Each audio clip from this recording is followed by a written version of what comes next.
Coming up on today's episode of Wonder Room, there's a lot to go through with the NWBA Finals on the horizon.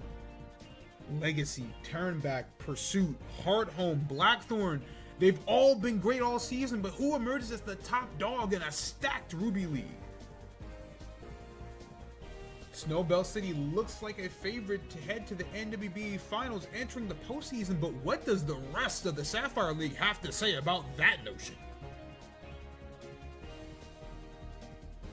A look at the Season 6 All-Stars and a sneak preview of our NWBA Finals matchup. It's the penultimate episode of Wonder Room coming your way next.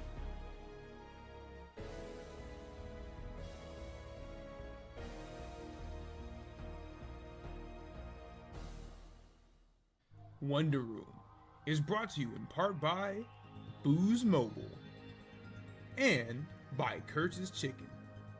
And now for your host, King Vasser.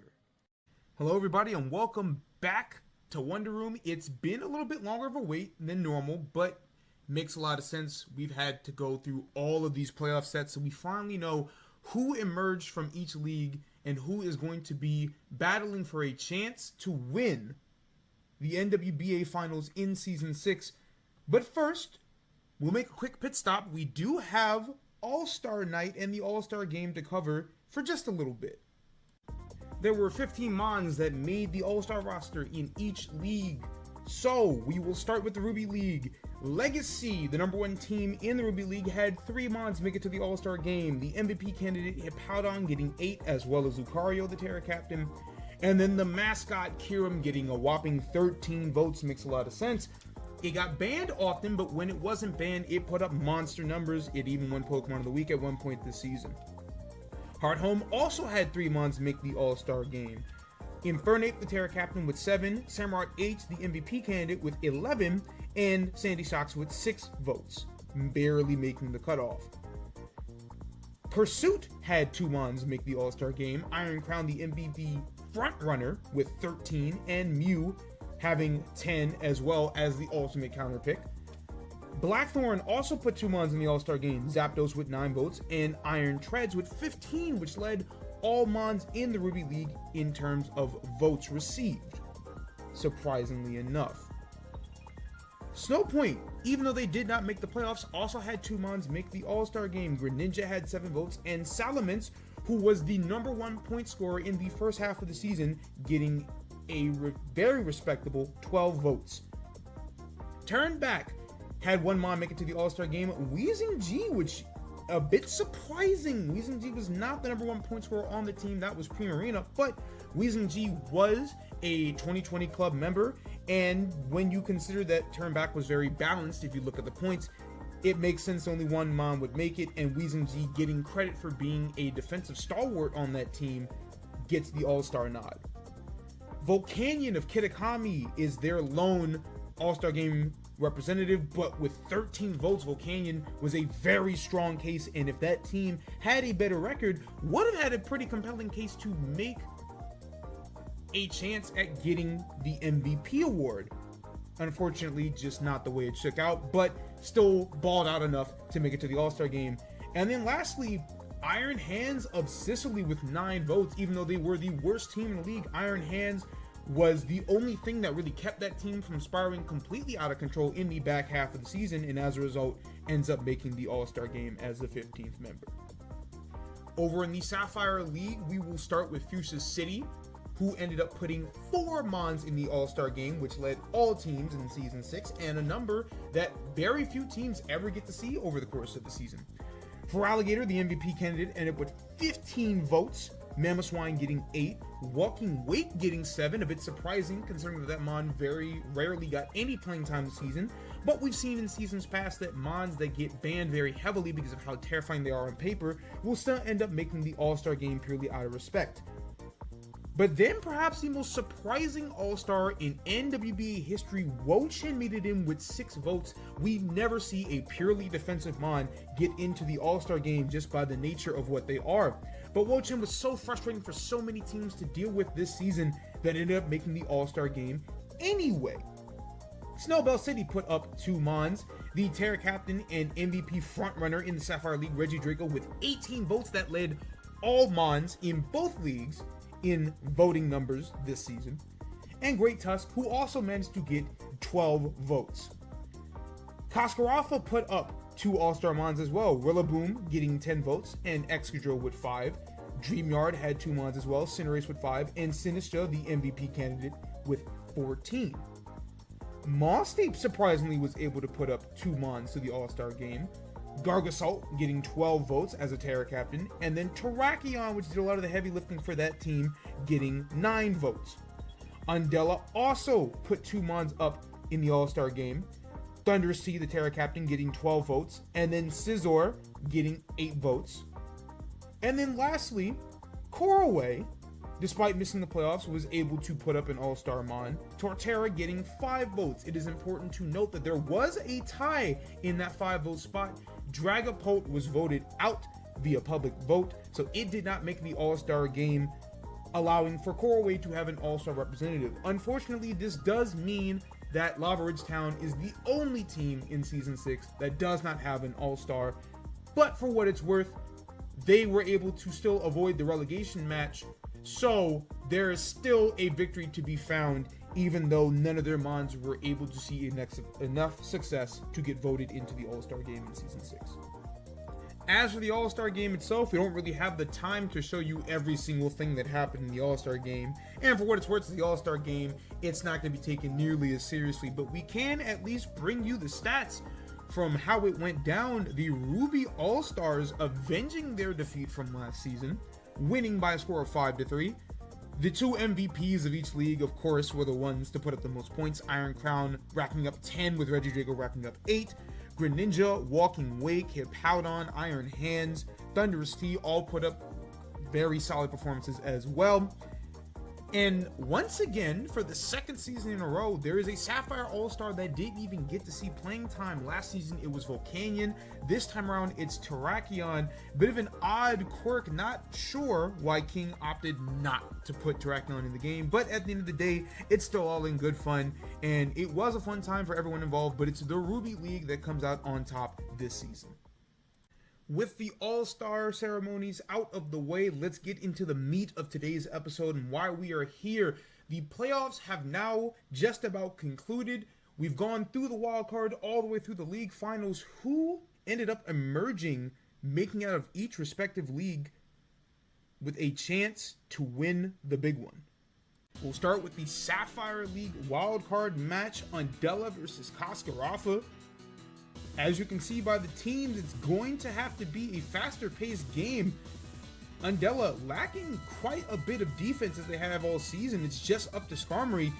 And if it's going to get burned off a Flamethrower from Goodra, then it's not really going to matter. Iron Head's not going to do much and it's got to go down. So Caesar's going to come in, Bullet Punch to threaten Goodra out. But that was really the story of the match. Caesar comes in and threatens with Bullet Punch, but just like it has all season for Audi, it's been a make or break when Caesar comes in. A few turns later, Kake's able to position Goodra back in, gets off a big Draco Meteor on the Necrozma, but now he's got to play the guessing game. And Rotom goes down after Audi straight up goes for the Photon Geyser. So in comes Weavile, who on paper already presents a very big threat with that big speed and the dual stab of Dark and Ice. Caesar once again Bullet Punches, so Entei is able to come in, get off a free Sacred Fire. Fortunately for Audi, it doesn't burn the Garchomp, and then gets a nice crit on the Clefable coming in with the EQ. Goes for a second one, doesn't get the KO, but Garchomp is going to be able to live a Moonblast, so this is more defensive Garchomp. And then Clefable goes down after a third Earthquake. But now Weavile is back in to force another issue. The Crossbow's got to go down to a knockoff, revealing that it was weakness policy. In comes Caesar. And again, Audi goes straight for the Bullet Punch instead of trying to go for a U-turn or something else, and then he stays in the next turn, so Caesar's got to go down to a Sacred Fire. So now Keg has a very big advantage. The Mons are basically even, and they are even on turn 21 after Goodra goes down, but again, a healthy Weavile, not much you can do about it. Garchomp comes in, has to take an Ice Shard, and gets KO'd, so in comes the Darkrai. Audi goes for the Sludge Bomb, and then luckily avoids a Focus Blast, but he goes for Nasty Plot instead. Focus Blast doesn't miss the second time around, revealing that the Darkrai is Sash, but the decision to go for game there, extremely questionable, knowing that Keg has 2 priority users in the back, and a couple of Entei Extreme Speeds. It's what's going to do it, ending Undella's season. It was a good, solid first season for Audi as someone without experience, but unfortunately for his coach Dom, his 3-season streak of having his client make it to the NWBA finals is snapped, and for Kaskaraffa and Keg, their first career playoff win behind good performances from Entei and Weavile. Blackthorn unfortunately had to forfeit their wildcard match, so Turnback goes straight to the league semis to play against Legacy. And out the gate, it's a pretty good start for Wheezy in the game. Moltres gets off a Will-O-Wisp on the Kyurem, and it was in fact the physical sweeper set. So right out the gate, it's essentially 6-5. Wheezy's able to get up rocks to boot. Bronzong's taking nothing from the Icicle Spear, and then is able to get the KO right back with Gyro Ball. So good early lead for Turnback. But an early lead on this team doesn't really mean much of anything where there's all these setup sweepers. Volcarona comes in with Quiver Dances, and the Moltres doesn't have something like Brave Bird or a phasing move like Roar. So Nico able to get up some Quiver Dances. Wheezy's got to go for crits. The Flamethrower gets the crit but doesn't KO, and then Morning Sun is revealed right after. So Nico's able to get this thing healthy and to +6. Moltres can't even live a resisted Fire Blast, and after Hoopa and Swampert goes down, he's got to concede the first game. So we move the game to Keldeo is the swap for Kyurem.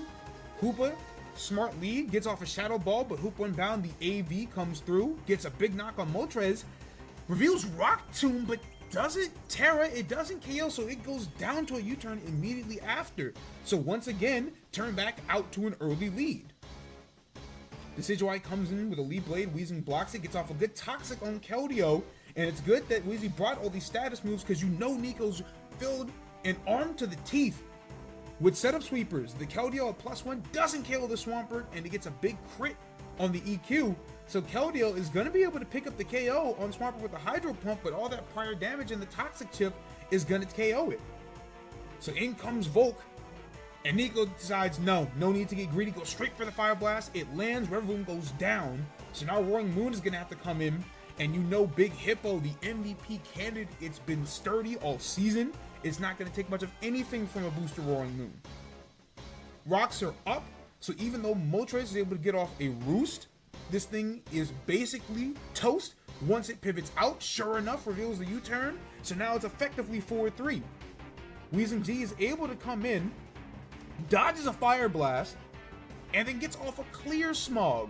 So Volcarona does, in fact, have a soft check in Weezing G, but Lucario is able to come in, block a Toxic. Nico goes right back out to Volcarona, pushes his luck with the Fire Blast, and gets a massive crit.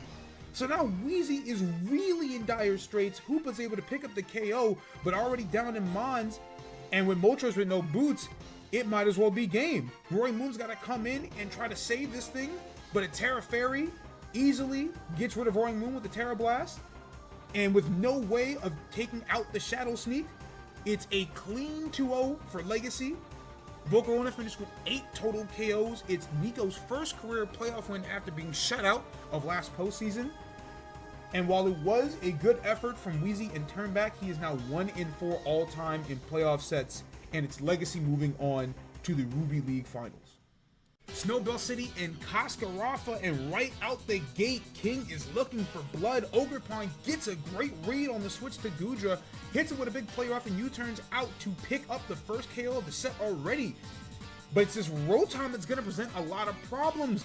That Will-O-Wisp is very crucial because there are a lot of physical attackers on Snowbell City's team if you look at the lineup.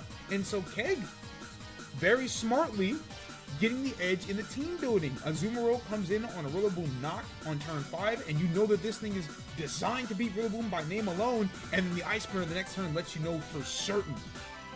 There's a big matchup for both of these teams. Kaskaraffa actually 4-0'd Snowbell City in games in the regular season. So despite the 1 versus 5 seed advantage, it's Keg who really has the upper hand, and especially if he's going to get these lucky Air Slash finishes on Azumarill. So Hyperion's got to come in, try to do as much as he can, knowing that it's Burn still doing a fair amount of damage. Eventually, Keg goes back into Rillaboom, But you know that Azumarill Sap Sipper is in the back, so he can't go for the grass move yet. Just U-turns right back out into Rotom. King finally gets the smackdown that he's looking for. But after some burn chip, Keg wisely going for the Hydro Pump, perhaps expecting Lightning Rod coming out from this Rhyperior. And then stays bold, gets off a Will-O-Wisp on the Ogerpon, but reveals Lumberry, so there's more work to do. Rillaboom comes back in, takes an Ivy Cudgel, and then a big U-turn is doing a lot of chip to Rilla, but the slow pivot, perhaps helping Keg out. And then a Volt Switch from the Rotom on the slower Azumarill takes it out. So in comes Metagross, able to set up rocks. It's gonna get burned from the Alomomola Skull, but that's not that big a deal. It bullet punches, revealing that the Alomomola is in fact Rocky Helmet. So in comes Great Tusk, and now things are gonna get a little dangerous because it reveals that this is a bulk up photosynthesis speed booster. Burn Psychic Fangs aren't doing nearly enough to threaten this thing, and after +2, King decides that it's good enough to go for game. Metagross goes down to a headlong rush, in comes Rotom, but it surprisingly lives the close combat. It was in fact a roll. Keg gets the good luck, and so Great Tusk has to go down. So now it's up to Ogerpon, Kleavor, and Alomomola to take out this team. A good U-turn and Rocky Helmet chip is going to be enough to take out the Weavile after the flip turn, but now the Alomomola is knocked, rocks are up, Rillaboom comes back out, Grassy Glide isn't going to get the KO, and the U-turn on the way in is going to, so it looks really bad for Keg. But the Shaman is faster. This is not Scarf Kleavor. It goes down to a Grassy Terrain boosted Seed Flare, and the knockoff from Ogerpon is not enough to get the KO. So Shaman is going to be able to clean up the first game for Cascarafo, now 5-0 in games versus Snowbell City up to this point, and looking like it might very well be a third 2-0 for Cascarafo. So we move the game to Weavile and Kleavor the leads. King realizing he's got to get up rocks early if he wants a chance at winning this. So they exchange rocks and knockoffs early on. So the Alomomola without boots, without helmet very early. And a knockoff from Ogerpon is not enough to get the KO on Metagross, so now it's going to get knocked and takes a lot of chip from that bullet punch. It gets the KO with the U-turn, but now Ogerpon can't come back in, so it's 5-5 effectively. And then 5-5 in actuality after the sack on turn 7. So some very bad luck for King. And then another Will-O-Wisp coming in from Rotom to burn the Kleavor. This thing was in fact Assault Vest, but it didn't matter because it got blown up by 2 special moves over the course of the set. So now Rhyperier's going to have to come back in. But again, everything is slower than this Rotom, so this Will-O-Wisp working overtime, double overtime even. But on turn 11, Lightning Rod finally is revealed, so a bit of a misplay from Keg's part, but he's still got the great advantage. Rocks are up, things are burned. After Rillaboom comes in on turn 12, you gotta figure Keg is gonna play well still, and he does, knocking off, very careful to avoid the Azumarill Sap Sipper. You don't want to give this thing a +1 for free. And then turn 14, King reveals the Perish Song, so this is in fact Perish Trap Azu, specifically designed to handle Rillaboom and perhaps Shaman as well. So Keg cuts his losses, figures, gotta try to get some chip on this thing, but the Azumarill doesn't switch, and then reveals Super Power, so Weavile goes down for free. Parasong doesn't have to worry about anything. So now Rhyperior comes back out, blocks another Volt Switch, but things are still fairly even. Poison Jab comes out, so this thing did in fact have a check for a grass type. Smackdown on the Goodra switch. Keg goes for a Sludge Bomb. It's not enough to even 2-hit KO, and then Rhyperior reveals Avalanche. But it doesn't matter because the Sludge Bomb does in fact get the roll after the burn chip. And then the Azumarill is slower, so it goes down to another Sludge Bomb. So now Keg just stays in Acid Sprays. Alomomola can't switch because you can't have Tusk taking all that chip. So it has to go down to a Draco Meteor. And now it's all up to Great Tusk again to save Snowbell City's season as the 1 seed in the Sapphire League. But after a +1, Close Combat is not killing the Rillaboom, and the Wood Hammer is. So Cascarafo, for the 3rd time this season, pulls off a 2-0 against the top seed in the Sapphire League. King is now 3-2 all-time as the 1 seed, and even though Ogerpon did a lot of work, it wasn't enough. Rodon and Shaman come through for Kasparov with the major upset as they move on to the Sapphire League Finals in their first playoff appearance. Back over to the Ruby League side of things, Pursuit in Hearthome, and right out the gate, Hearthome with a big swing takes care of Landorus T thanks to the Ice Beam from Tentacool, but they're gonna miss the Ceaseless Edge on turn 3, so their luck isn't that great. Now, heading into the set, there was a fair question about what exactly Hearthome would bring. They brought some very weird sets against Blades in their Week 6 matchup, perhaps not to reveal too much information. So after some switching back and forth, on turn 8, Zoroark, disguised as Blaziken, gets off a big Focus Blast on Samurai, and Ball Heat surprisingly going for the flip turn and not the Ceaseless Edge. So now there's a risk that Spikes won't get to go up, and then it's revealed that the Slowking is Assault Vest, and this thing was the linchpin in this set. There was no real answer from Hearthome to take this thing out. And with the Rocky Helmet on Tornadus T, the Regenerator Core was doing all kinds of work to slow down Hearthome's offense. Turn 15, that Rocky Helmet once again coming into play. Because it KOs the Samurott H, the Ceaseless Edge spikes don't go up, so hazards aren't going to go up for either side. Turn 17, Clodsire gets off a Poison Jab on the Zoroark H, but it tricks the Specs out before it gets KO'd. So now Clodsire is relegated to only getting to press one move at a time without switching out. Lycanroc comes in on the Torch Song from Skeledirge. Stone Edge comes out on the Clodsire, and the Drill Run misses. But Ball Heat doesn't go for EQ, he goes for Poison Jab instead, and even though he gets the poison on Lycanroc, that allows Blades to go for another Drill Run. It does land. Clodsire goes down.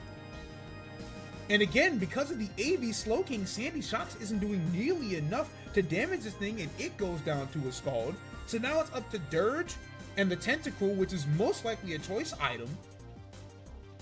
And then Ball Heat presses Surf, which is doing absolutely nothing to Slowking. So Blade's able to get up a Future Sight, gets a big Psychic Noise. Tornadus is able to come in, take the Surf. Tentacool goes down, and now it's just up to Skeledirge. Ball Heat's gonna have to play absolutely perfect and get some amazing luck if he wants a chance at winning this, but again, with the double Regenerator Core, it's gonna be really difficult. Blade stays in, goes for the Hurricane. The second Torch Song doesn't get the KO. Blades opting to go for the Taunt to stop the Slack off. Very good play there. Doesn't switch out, but it's not really that important. He's still got 3 Wands in the back. U-turns expecting the Terra Grass. Instead, Ball Heat doesn't, so he gets off an Earth Power and KOs a Lycanroc. But he doesn't Terra that turn. Blades guesses correctly. The Earthquake comes through and gets the KO, so we move to game 2. This time around, Ball Heat wisely gets up the spikes early, gets off a lot of damage on the Tornadus. Some more pivoting back and forth. Landorus T takes a Moon Blast. You can see that this thing is not Spadef because it took way too much, is able to get off the rocks. And then, expecting another Ice Beam, goes into Slowking wisely. But Ball Heat gets bold, stays in on another switch. So Landorus goes down to the Ice Beam anyway. So now comes Blaziken, gets off a big knockoff on the Clodsire. And then a second knockoff is going to get the KO. So now Ball Heat's going to go into Skeledirge. But for whatever reason, doesn't Terra Grass, expecting Blades to switch. So a big knockoff comes through. Skeledirge is very low, can't really come back in again. And the Terra's not going to matter. So now the defense is out early for Hearthome. And once again, it bears repeating, the AV Slowking is going to present all kinds of problems with this team. Samurott H really the only mon that's going to be able to deal with it. And then Zoroark is able to block a Rapid Spin. Shadow Ball plus Rocks plus Future Sight takes care of Enamorus. And so Pursuit out to a big lead, and it's going to look like a 2-0. Lycanroc comes in, has to take 2 T-Bolts, and so it's going to go down. So Sandy Shock's still putting in some amount of work, but again, the AV Slowking proving to be so annoying. Tornadus comes in, takes a Ceaseless Edge. Another layer of spikes goes up, but it's going to keep Samurott nice and low after the Helmet Chip. Slowking comes in on the Tentacool. Ball Heat presses Surf again. There are some mons on this team that don't want to take a Surf, but Slowking will take just about anything. And so after Future Sight and a few Scalds, Tentacruel is going to go down again, so it's just up to Shocks and Samurott for Hearthome, who have carried them all season, but things are looking really dire with the Slowking in the way. Scald's going to do a lot of damage. Blades go ahead and sacks Blaziken, and then because of the spikes, sacks Zoroark H just to get Slowking nice and healthy. So it's going to come in after spikes, easily take a Thunderbolt, gets the KO back with Scald, and because Samurott H is so low and Tornadus is still alive, a Ceaseless Edge is going to get the KO on Slowking, but Tornadus is going to be able to take an Aqua Jet. The Rocky Helmet does the rest, and so Pursuit moves on to meet Legacy in the Ruby Finals. Slowking picked up 5 KOs in a very strong defensive performance, one of the best that we've seen in the playoffs in a while. Blades gets his first career win, and unfortunately for Ball Heat and Hearthome, they're gonna have to walk away. Still a great season, but that week 4 slide spelling disaster for Hearthome down the stretch. The final league semifinal match, Fuchsia City versus DreamYard. This was really interesting on paper because we haven't seen Critical play since week 4. But early going, he still looks fairly sharp. Preemptively roosts with the Mandibuzz so that it's no longer a flying type and doesn't take the super effective damage from the Volt Switch. So turn 3, wants to get active early. Torkoal takes an Ivy Cudgel, but that's fine. You know you can go into Scream Tail, which is in fact Photosynthesis defense. So it's going to be able to take a lot of hits, make some wish passes. But with Cinderace in, it's going to have to stall a little bit more. Gear preemptively going for the U-turn so that he can bait Critical into taking a Pyro Ball. So again, because it's in the sun, this Pyro Ball's doing a lot, and then Critical guesses wrong on turn 10, goes into Mamoswine, and then turn 11, Cinderace gets out of there. So Gear navigating the sun turns very well from the beginning. Torkoal finally goes down on turn 12, allowing for Venusaur to go immediately for the setup.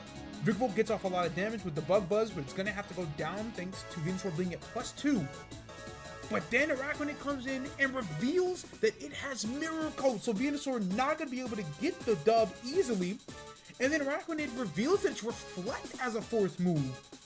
So now, the screen is up. Sinister doesn't go down to a Feraligatr Crunch at +2.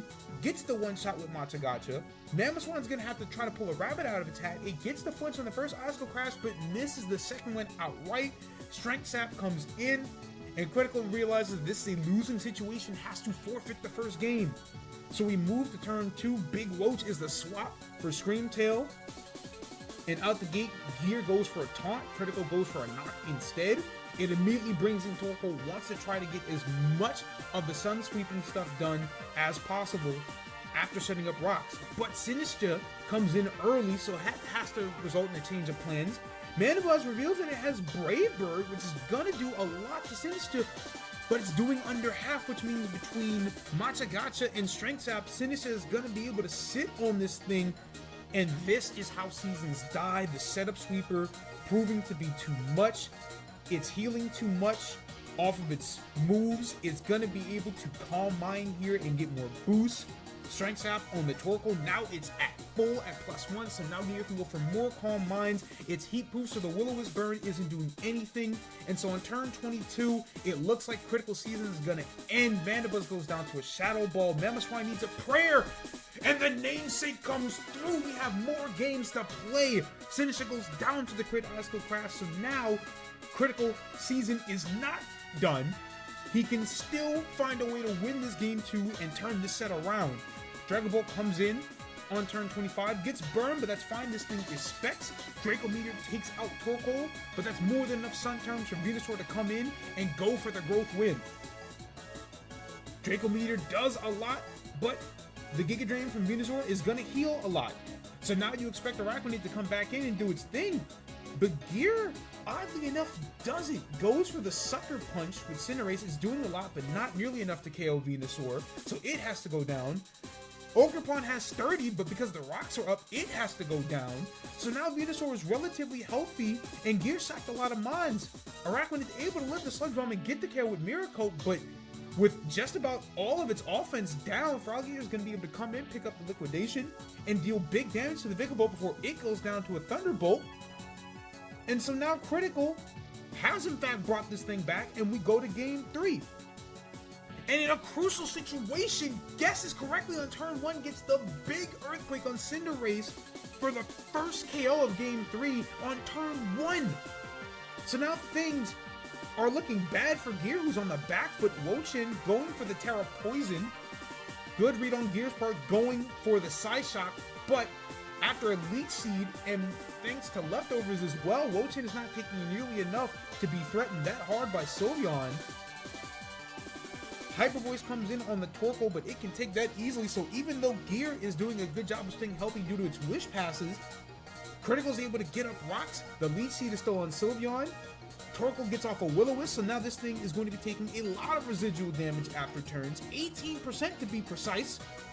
Mandibuzz blocks the Psyshock, and because there are just too many things that keep Sylveon from really being able to win due to Calm Mind Sweeping, Gear's going to have to swap this thing out on turn 12. Critical wisely going for a Brave Bird just to keep Venusaur from getting too healthy after the Wish Pass. Venusaur comes in knowing that there's still Sun turns. Critical goes straight for the growth, and now things look bad for Gear. Shadow Ball's not doing enough, and so it goes down to a Sludge Bomb. And once again, Gear going into Ogerpon, but because the Sun isn't out, that's the smart play.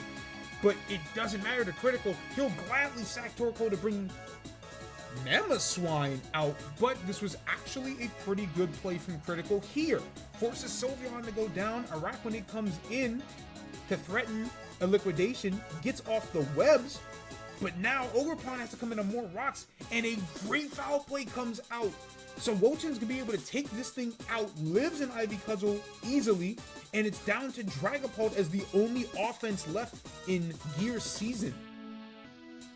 Mandibuzz comes in after Wo-Chin goes down, goes for the default, gets rid of webs.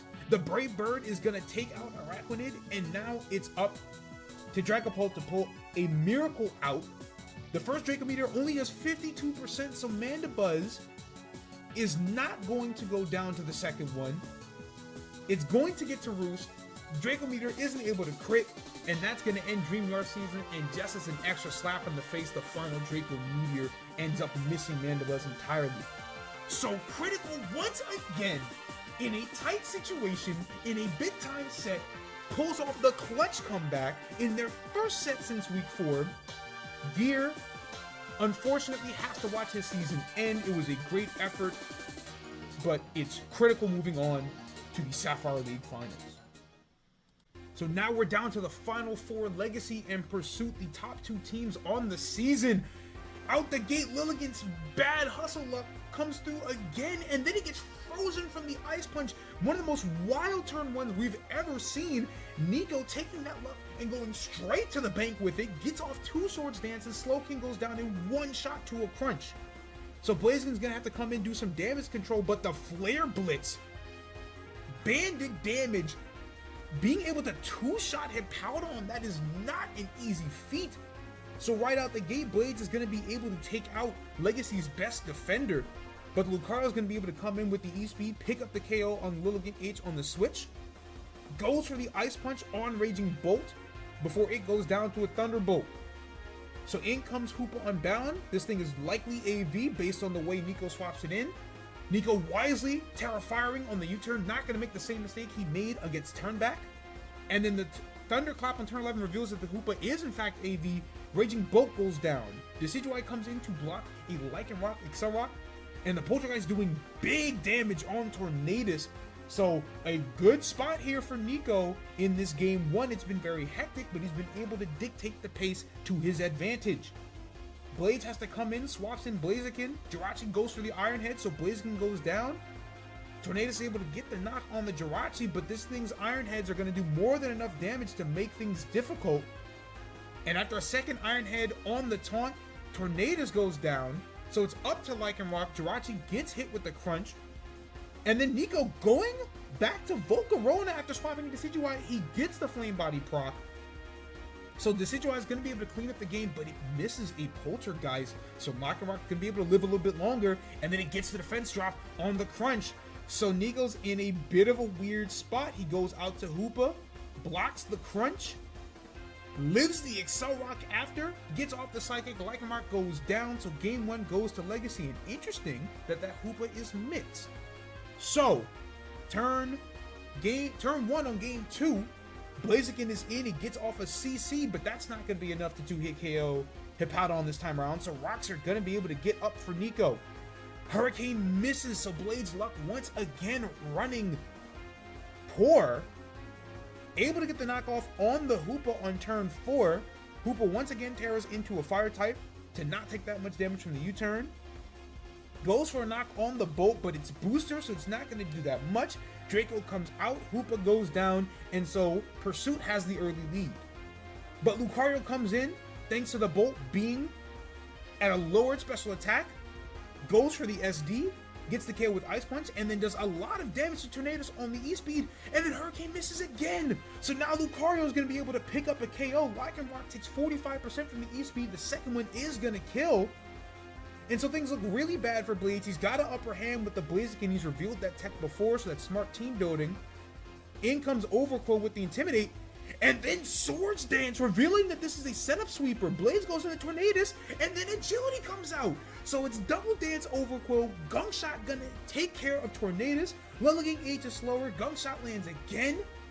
Mew's gonna have to go for a Terra Poison, but Nico wisely going for a Crunch, and Blaziken's not gonna be able to live either way.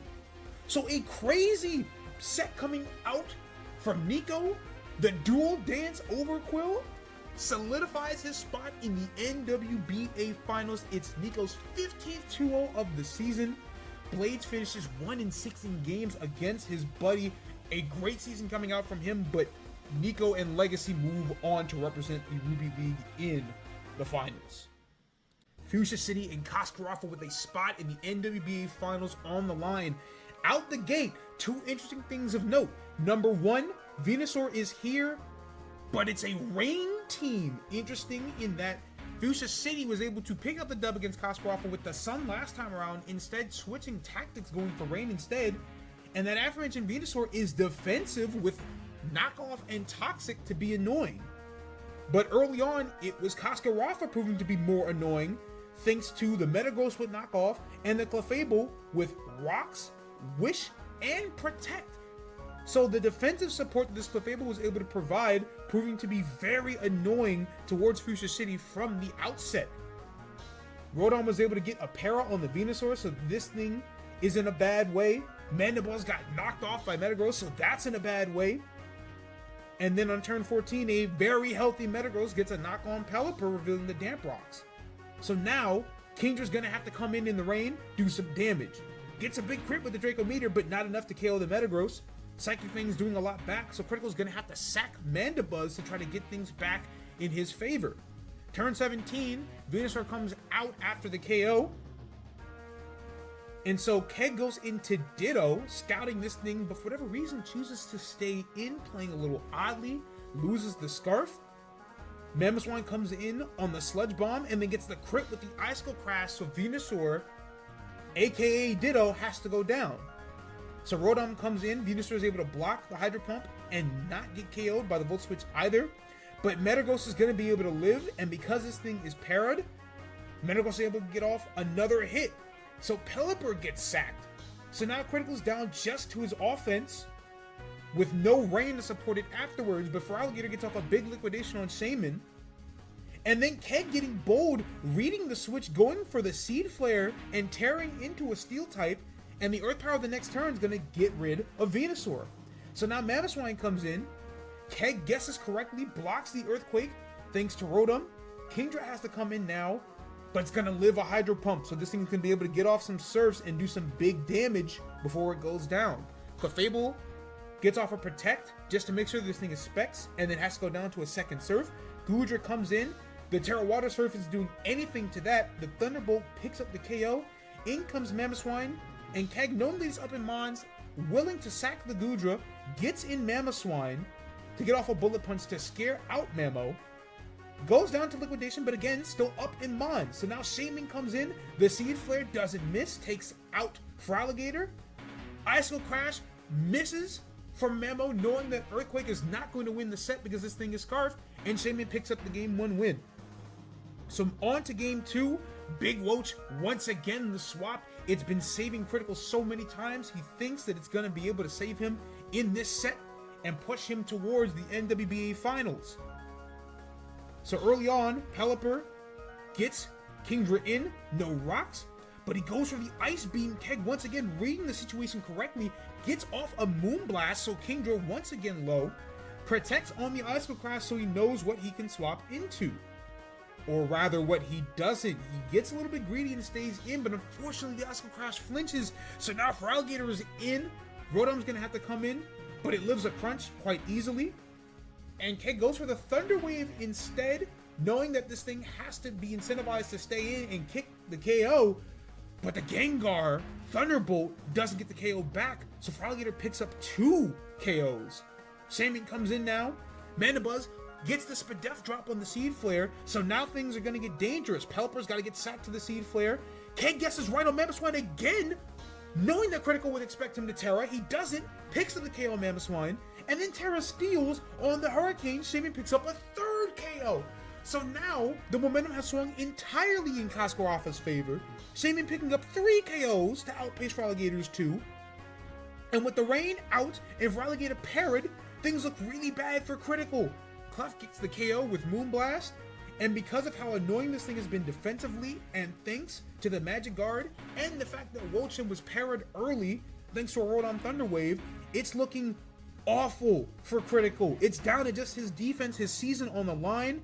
Goodra comes in, gets off an Acid Spray, and some more turns later, Metagross comes in on the knock, catches Mandibuzz napping, knocks off its boots, and from here, it's basically GG's.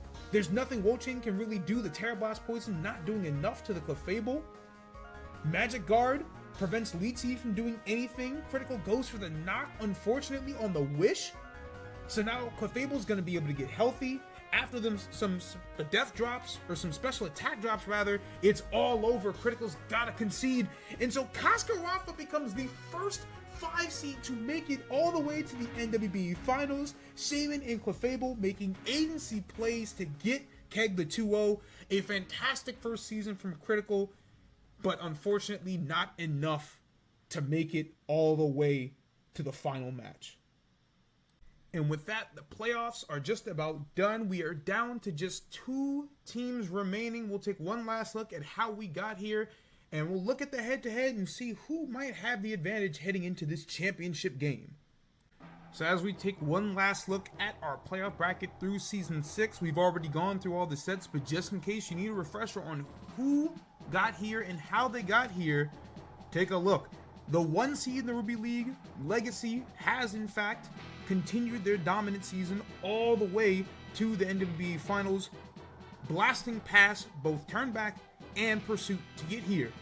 But it's a completely different story from the Sapphire side of things. Cascarafa came into the season, into the playoffs, as a very big underdog, wasn't expected to do much, instead beats Undella, majorly upsets Snowbell City, and then majorly upsets Fuchsia City to make it all the way to the finals. So your final 2 is going to be Nico and Keg, a matchup that just about nobody expected. But that's the fun part about the playoffs. You have 1 set to get it right, and for both of these teams, they've done what they needed to do to get all the way up to this point. And finally, as we look ahead to what the NWBA finals is going to look like, the tail of the tape between the 2 teams, Legacy and Cascarafa. As you can see, Legacy on paper has a massive advantage, far better record, far better win diff, far better game count. Their team points per game and faction KDA ranked 1st in the entire league, whereas Cascarafa's ranks were 11th in both, meaning that if we just went strictly by the numbers, Cascarafa shouldn't have even been a playoff team. But that is the best part about the playoffs. It's a matter of playing right when it matters, something Cascarafa has done very well all season. And so the team matchup is going to be very interesting. The bans coming into the set are Kyurem and Weavile, so you will not see any ice types running around causing all types of havoc. The key for Cascarafa is how is their defense going to hold up against the offensive juggernaut that is Legacy. Can they guess right from the get-go? Because they do have the Mons to make the proper adjustments to beat Legacy in the long haul. It's just a matter of trying to figure out what exactly Legacy is going to do. They have a lot of malleability on their team. Hoopa, Jirachi, Decidueye, Overcrow being able to run a vast number of different sets. But on the other side, you've got Mons like Clefable, Rotom Wash, Diancie, Shaman, Goodra, who have been able to do the same. So ultimately, as per usual, it's going to come down to who's the better player, but perhaps more so in this matchup than other matchups in NWBA history. It's going to be a matter of who gets the team building right from the get-go. It is important to note that when these two teams played during the regular season, Legacy won 2-0, though Kasparov had to forfeit the second game. So there isn't a lot of information that they can take from their previous matchup, so it's going to be a very exciting match for sure.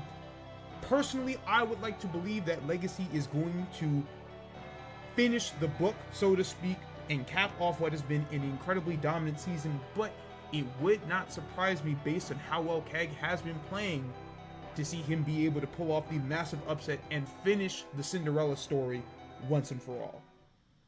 That's going to wrap it up for today's episode. Thank you all for watching. The grand finale is upon us, the NWBA Finals. Who's going to be crowned the champion? Stick around. It's coming up next.